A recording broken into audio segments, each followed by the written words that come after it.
Coming from the Gospel of John, chapter 20, verses 19 through 31.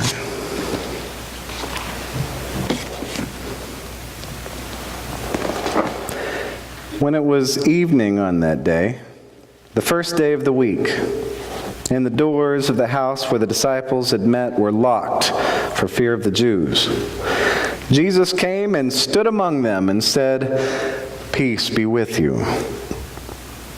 After he said this, he showed them his hands and his side. Then the disciples rejoiced when they saw the Lord. And Jesus said to them again, "Peace be with you. As the Father has sent me, so I send you." When he had said this, he breathed on them and said to them, "Receive the Holy Spirit. If you forgive the sins of any, they are forgiven them. If you retain the sins of any, they are retained." But Thomas, who was called the twin, one of the 12, was not with them when Jesus came. So the other disciples told him, "We have seen the Lord."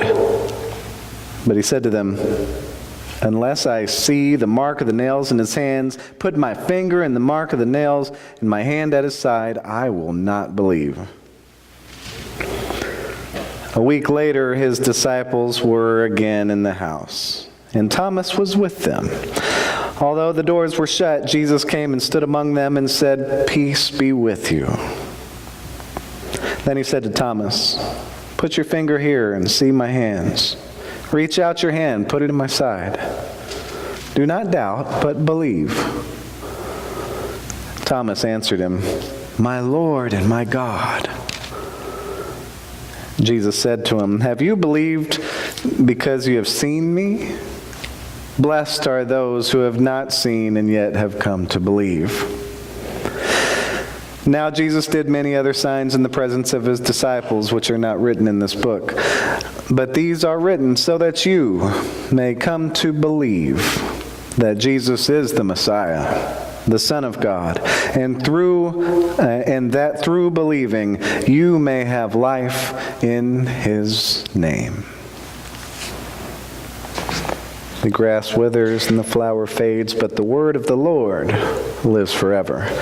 And this is the word of the Lord. All thanks be to God. In our household, we're a little late to jump on the bandwagon. Recently, we've really gotten into that TV show, The Big Bang Theory. Now, it's like the most popular show out there, so I imagine a few of you are probably familiar with it. It's about this group of friends that includes some pretty serious scientists, and their group has grown with wives and girlfriends and other friends in the picture. But just the four guys and their science background. One's a theoretical physicist, one's an experimental physicist, one's an aerospace engineer, and one is an astrophysicist. So pretty serious science guys here. And obviously there's more characters, a lot more to the story that we won't go into. But what comes to mind for me today is the theoretical physicist, Sheldon. Sheldon and his relationship with his mother, especially. Oh, Sheldon. Quite the quirky guy. Boy genius who became very accomplished at a young age, having 2 doctorates, having published influential papers, works at a university, and he's also very, very socially awkward. I mean, all the guys are pretty socially awkward, but Sheldon just takes the cake. And with him in particular, the show dives more into that conflict between science and religion in his relationship with his mother. Basically, that argument between faith versus evidence. Nowhere does this show up more in the show than between him and his mother. He's got this purely scientific mind. That if it can't be proved with evidence, then it doesn't necessarily exist. And his mom, however, has this purely religious mind. She is very, very strong in her faith. She does not need scientific evidence to make up her mind. She believes wholeheartedly, 100%. And she is just very, very religious, while Sheldon doesn't believe in God at all. So you see this interesting give and take between the two, where they give each other a hard time about what they believe, all the while still loving each other very deeply. I think, in a way, Sheldon is kind of like our doubting Thomas. Or better yet, not believing Thomas. As he said, I will not believe until I see it for myself. He wasn't just doubting whether it happened. He was saying, no way, I will not believe this unless I see it for myself. I have to see it with my own eyes. Show me some evidence that this actually happened. Now, I doubt that Thomas was so awkward like Sheldon is. But the sentiment is very similar. I mean, really, he sounds like he could be from today's day and age, like any one of us. I'll believe it when I see it. I know I've said that a few times, especially to my daughter. It's such a common thing, not being able to come to terms with believing something unless you see it, hear it, smell it, taste, touch it.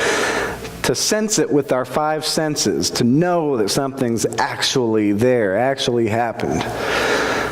But with Thomas, it's not only that need to see some evidence, there's also more. I mean, he needed some stronger convincing after what he and the other disciples had been through. It was still that first day of the week, Easter evening here. Mary saw the empty tomb. At the time, she was so sad. She was weeping. She was grieving. It was a dark time for her, as it was a dark time for all the disciples. Neither she nor any of them could see past Jesus' death. They lacked peace. The sense of peace that they had when Jesus was alive. The peace that they needed, especially at such a dark time. Jesus was dead. Instead of peace, they were filled with this turmoil, this anxiety, confusion, sadness, fear. This was Mary standing there at the tomb weeping. Then she looked up and she saw these two angels sitting there where Jesus' body was supposed to be. They asked, and she explained why she was weeping. And then all of a sudden she turned around and she saw Jesus himself standing there. She didn't think much of it at first, thought he was the gardener. He asked, and she explained why she was weeping. Then out of nowhere, he said her name, Mary. And at that moment, her heart opened up and she received the peace that she longed for, the peace that she needed. She received it immediately, right at that moment when she recognized the gardener was Jesus, that he really was risen from the dead. Overjoyed, she ran and told the disciples. Now, just like Mary was when she was weeping at the tomb, the disciples were inconsolable. They lacked peace. They were filled instead with turmoil, anxiety, confusion, sadness, and fear, so much that they locked themselves in their meeting house. And as they were locked in there, you can just imagine them just full of fear and just nervous as all could be about who might bust through that door and come get them. And just then, God sent them the peace that they needed. Jesus appeared in the room. He said, "Peace be with you," showing them his hands and his side. And upon seeing him, hearing his voice, they became able and willing to receive God's peace once again, just like Mary did. They rejoiced, having been born again into hope through the resurrection of Jesus Christ from the dead, as it's described in 1 Peter.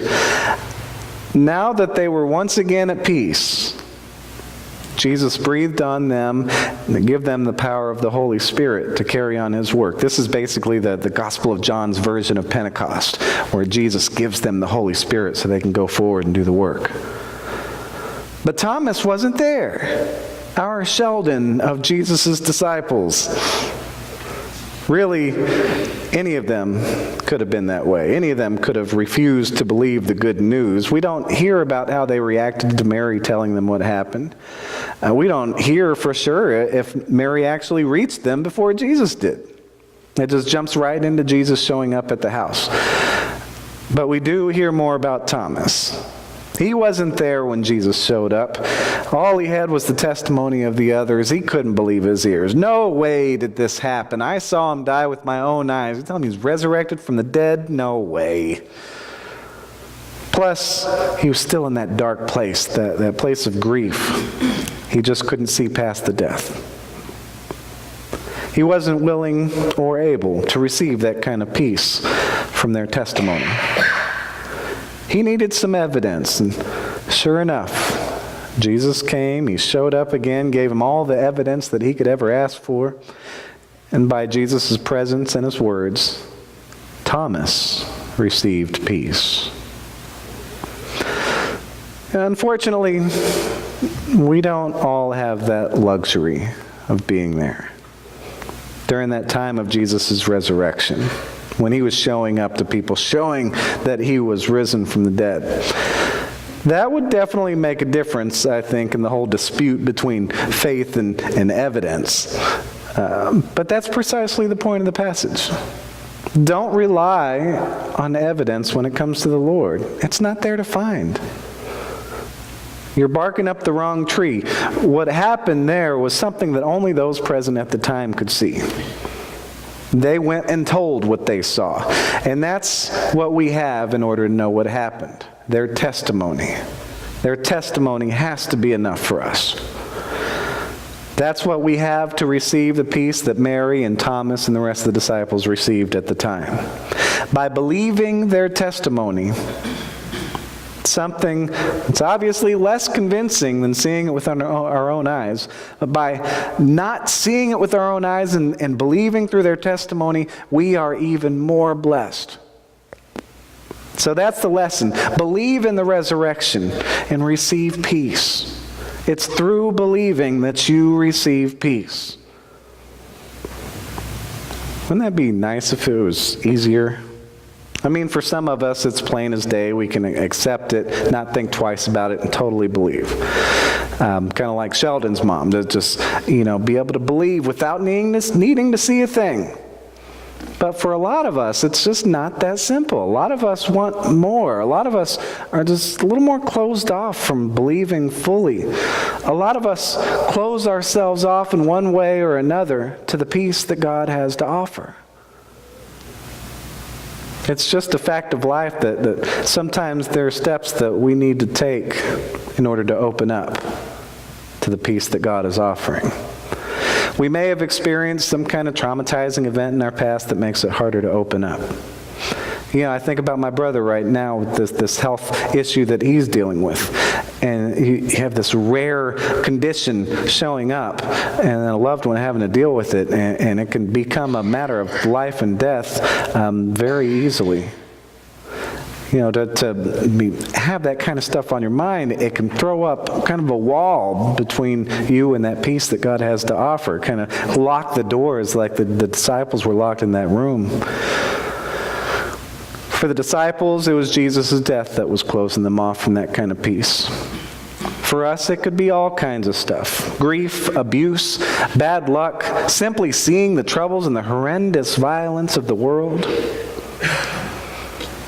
No matter how willing and able we are to receive it, even if we try to close ourselves off completely, God still has that peace to give, and God is able to break through our walls to give it, to pass through.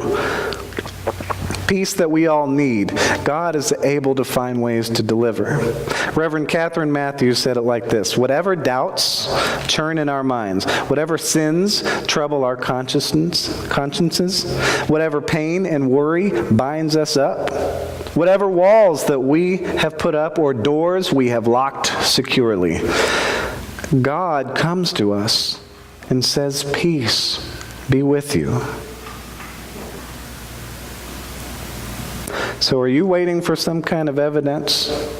Do you have doubts, sins, pain, worry standing in the way? Have you put up walls to protect yourself only to find that those walls are holding you up from opening your heart to the resurrection? You know, it's imperative that we all take whatever steps that we need to take in order to open up. And as the Lord passes through our locked doors and shows up before us, that we are willing to embrace the Lord right there, even without seeing. It's not seeing Jesus with our own eyes that gives us peace. It's knowing. Knowing of the resurrection, and we have hope. Because we learn that life defeats death, that nothing is impossible with God, that the world is not doomed, but it is redeemed by the Lord. In this hope of the resurrection, we find our peace. As we're filled with peace, we can make this hope come to life throughout the world. We can participate in God's hope coming alive. We are forgiven, we are blessed with the Holy Spirit, so that we might forgive others, to do the Lord's work. Through us, the world's redemption continues day in and day out, forever. So believe in the resurrection of Jesus Christ. Know that there is hope. Receive peace from God.